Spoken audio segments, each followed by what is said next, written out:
नमो अरिहन्ताणं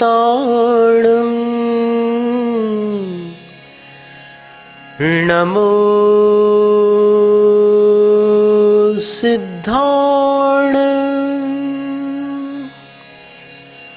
नमो ऐरियाणं नमो वज्रायाणं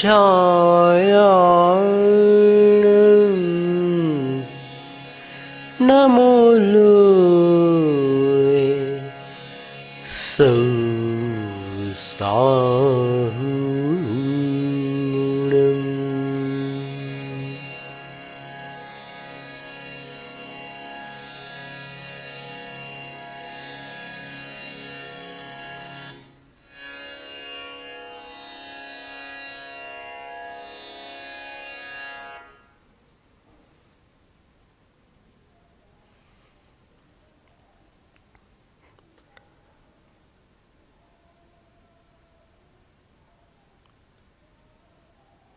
ब्रह्म रुचि,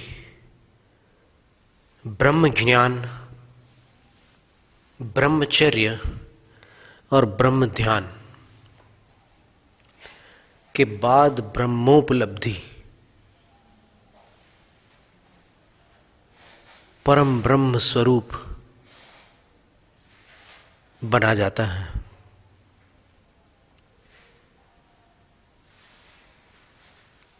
ब्रह्म रुचि क्या चीज है? ब्रह्म ब्रिंह धातु होती है संस्कृत व्याकरण में।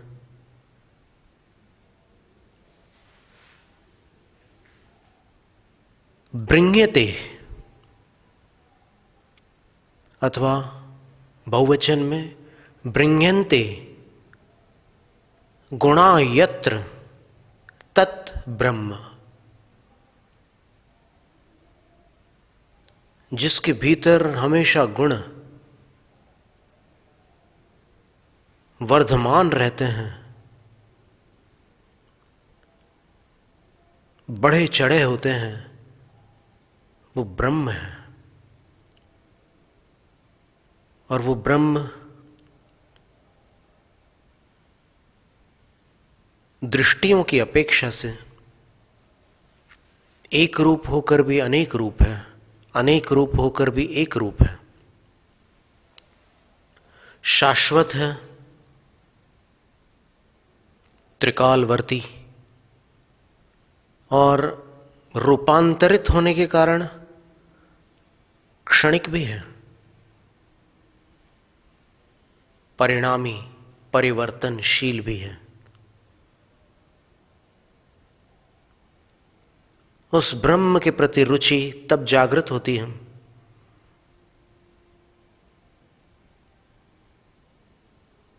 वैसे तो वो रुचि बड़ी दुर्लभ है। रुचि से तात्पर्य यहां पर लगन है।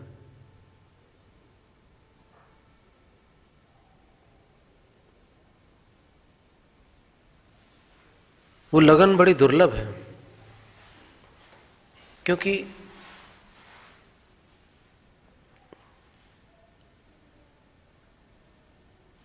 जन्मजात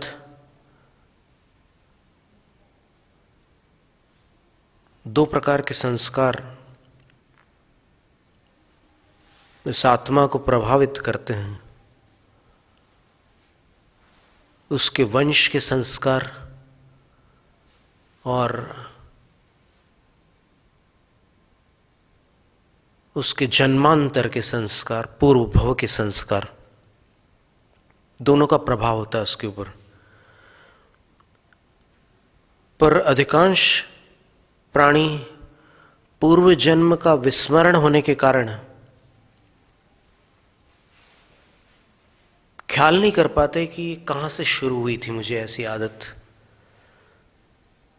पर रहती है, अपनी अपनी चेष्टाएं रहती है। भाई बहनों में भी सब एक जैसे नहीं होते, कुछ अलग तरीके के होते हैं, कुछ दूसरे तरीके के होते हैं, और कोशिश करने के बाद भी वो वैसे ही रहते हैं। उनके कुछ ट्रायड्स जिसको कहते हैं अंग्रेजी में, वो बदल नहीं सकते। तो वो उस पुरानी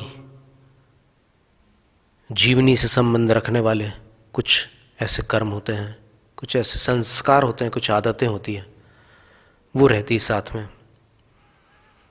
तो ये आत्मा इस जन्म में आया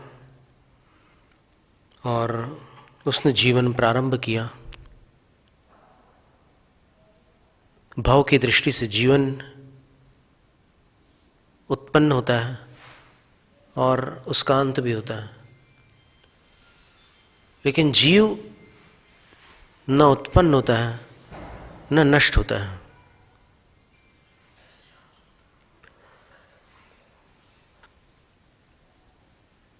ये आप बहुत बार सुन चुके होंगे, अथवा अगर न सुना हो तो फिर इस पर आप बहुत बार विचार करके भी देख सकते हैं।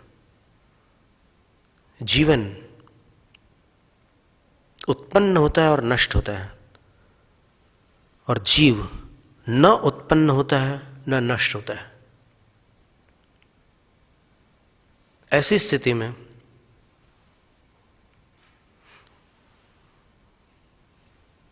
ये जीव जब उत्पन्न ही नहीं हुआ तो फिर इस जीवन के पहले भी कहीं रहा होगा, उसके पहले और कहीं रहा होगा, उसके पहले और कहीं। इस तरह विचार करने पर कहीं इसका प्रारंभ समझ में नहीं आता, और कहीं इसका अवसान भी इसलिए नहीं देखने मिलता क्योंकि इस जीवन के बाद भी जीव रहने वाला है। इसलिए जीवन जीव की एक भव संबंधी कालावधि का नाम है। जीवन मिलता है और छूट भी जाता है।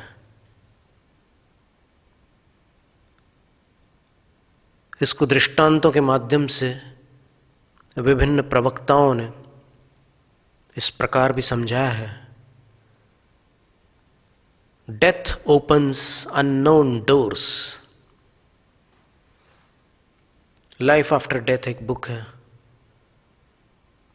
दादा JP वासवानी जी ने उसमें जो कुछ भी अपनी भावना है वो प्रस्तुत की है। डेथ ओपन्स अननोन डोर्स, उस पुस्तक में उन्होंने मरण के ऊपर पे बहुत सारी बातें लिखी हैं।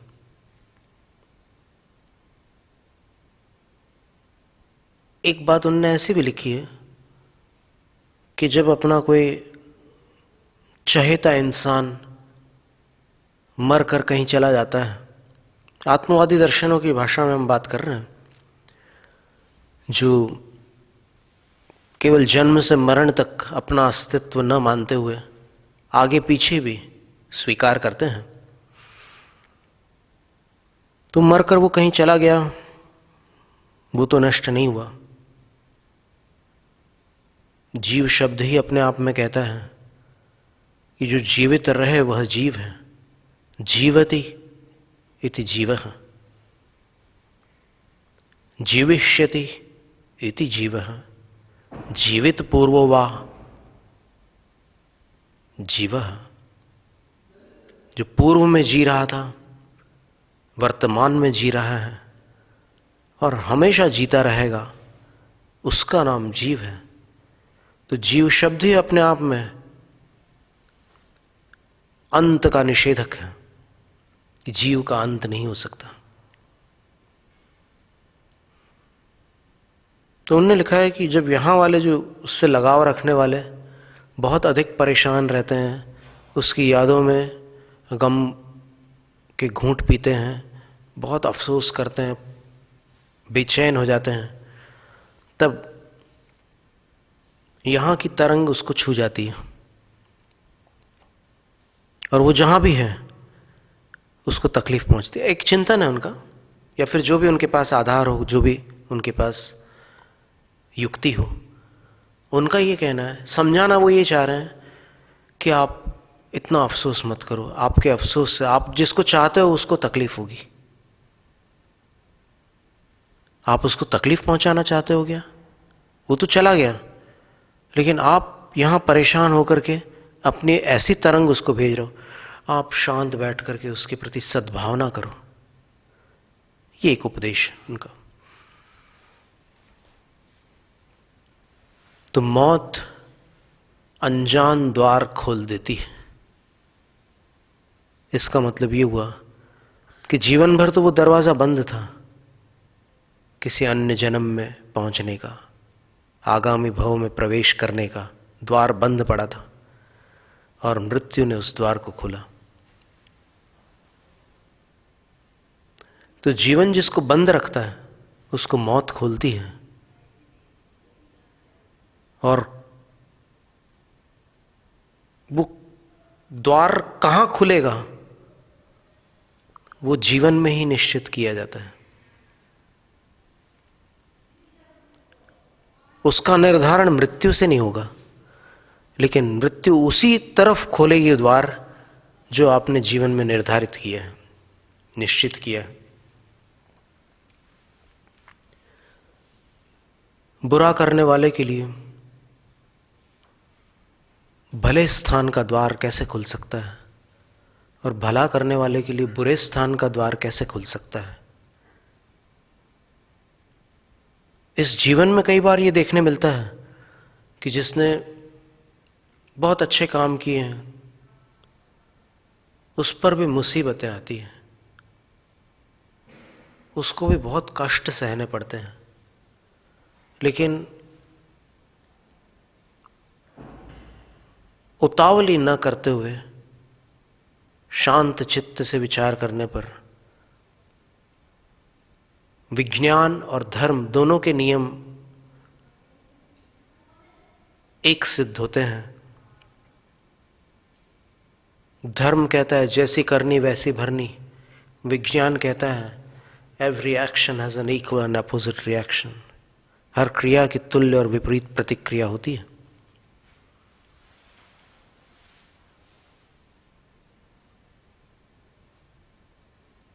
जम इच्छसि अप्रणतम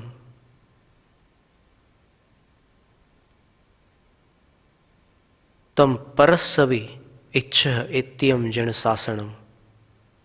समण सुत्तम में एक पंक्ति आई है कि जो तू अपने लिए चाहता है वो दूसरे के लिए चाहना प्रारंभ कर दे, इतना ही जिन शासन है।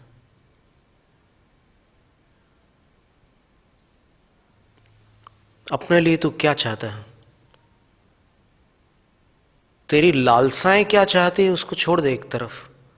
तेरी अंतरात्मा तेरे लिए क्या चाहती है उसको देख, क्योंकि हर मोड़ पर अंदर से कोई आवाज अपने को सचेत करती है, अपने को राह दिखाती है। एक आवाज आती है अंदर से, सावधान, संभल कर, इस तरह से सचेत करती है।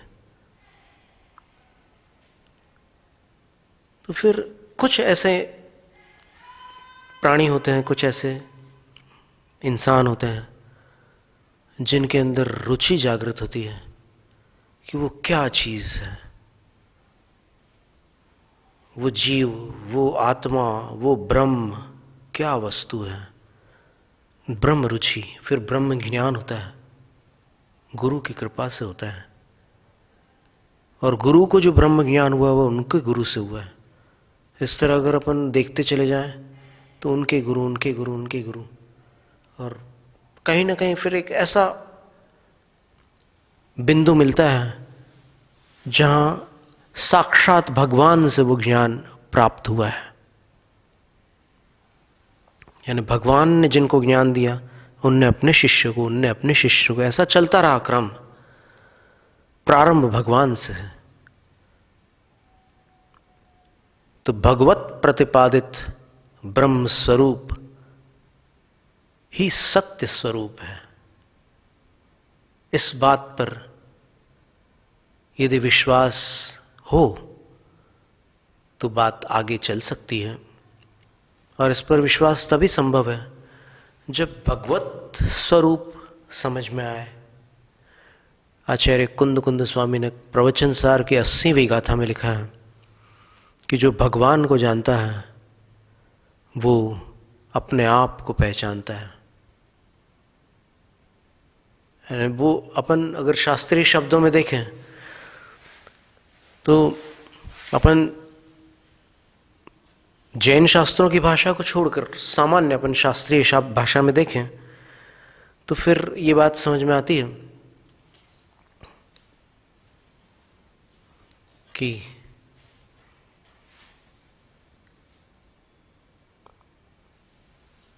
जो परमात्मा को पहचानता है वो आत्मा को पहचानता है। ये शास्त्रों की भाषा होगी। और जैन शास्त्रों की भाषा में देखें तो जो अरहंत को जानता है वो आत्मा को भी जानता है और उसकी भ्रांति विलीन हो जाती है, नष्ट हो जाती है। तो ब्रह्म रुचि, ब्रह्म ज्ञान, ब्रह्मचर्य इसके बाद है। स्त्री का त्याग कर दिया या स्त्री ने पुरुष का त्याग कर दिया या फिर अन्य सब प्रकार के काम सेवन का त्याग कर दिया, वो बाह्य ब्रह्मचर्य है। और इस ब्रह्म ज्ञान के साथ त्याग किया तो फिर वो वास्तविक ब्रह्मचर्य है। वो ब्रह्मचर्य का एक पक्ष नहीं है, संतुलित अंतरंग बहिरंग दोनों पक्षों का संतुलन है।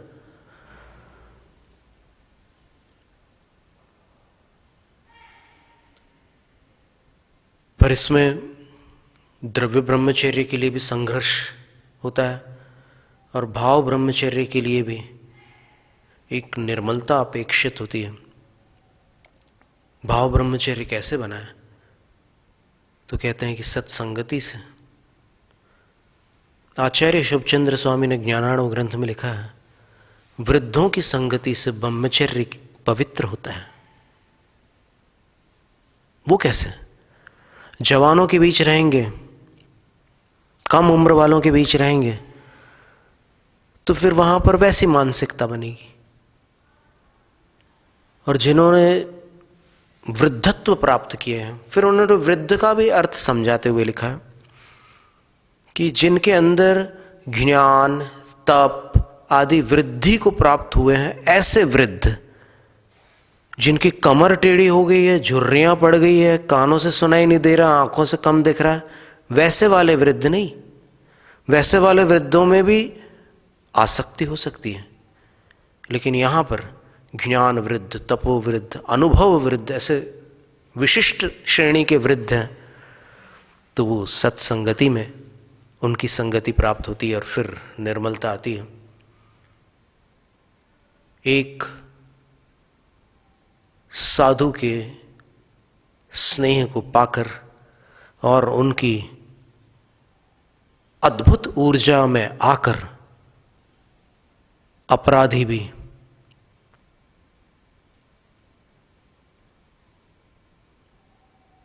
सदाचारी बन जाता है। डॉक्टर डेविड हॉकिंस ने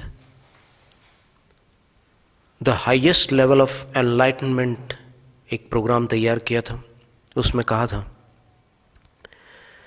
कि जिसकी ऊर्जा 540 को छू जाती है उसके पास आने वाला, उसके चरणों में बैठने वाला व्यसन मुक्त हो जाता है।